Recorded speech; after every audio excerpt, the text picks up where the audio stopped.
কিভাবে জেগে উঠল ৩০০ বছরের সেই পুরনো শহর? কথাটি অবিশ্বাস্য মনে হলেও সত্যি। ফিলিপাইনে প্রায় ৩০০ বছরের পুরনো শহরের ধ্বংসাবশেষের আবারও দেখা মিলছে।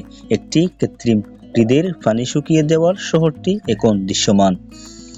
খবর পেয়ে স্থানীয় বাসিন্দারা শহরটি দেখতে সেখানে ভিড় করছেন। একসময় বিশাল অট্টালিকা ধ্বংসাবশেষের উপর উঠে অনেক ছবি তুলছেন। বিবিসির প্রতিবেদনে বলা হয়, তীব্র তাপমাত্রা প্রবাহে একটি বড় বাঁধের ভেতরে জলাধার শুকিয়ে গেছে।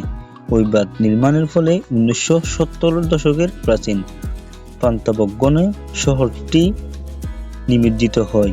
কিন্তু আবহাওয়া শুকনো, গরম ও খাড়ায় হঠাৎ শহরটি দৃশ্যমান হয়। ইতিহাস বলছে 1645 সালে স্প্যানিশ মিশনের এক পুরোহিত পান্তাবগণে বসতি স্থাপন করেন। ধীরে ধীরে এটি গ্রামে পরিণত হয়। এরপর 1747 সালে এলাকাটি আনুষ্ঠানিকভাবে ফিলিপাইনের মানচিত্রে অন্তর্ভুক্ত হয়।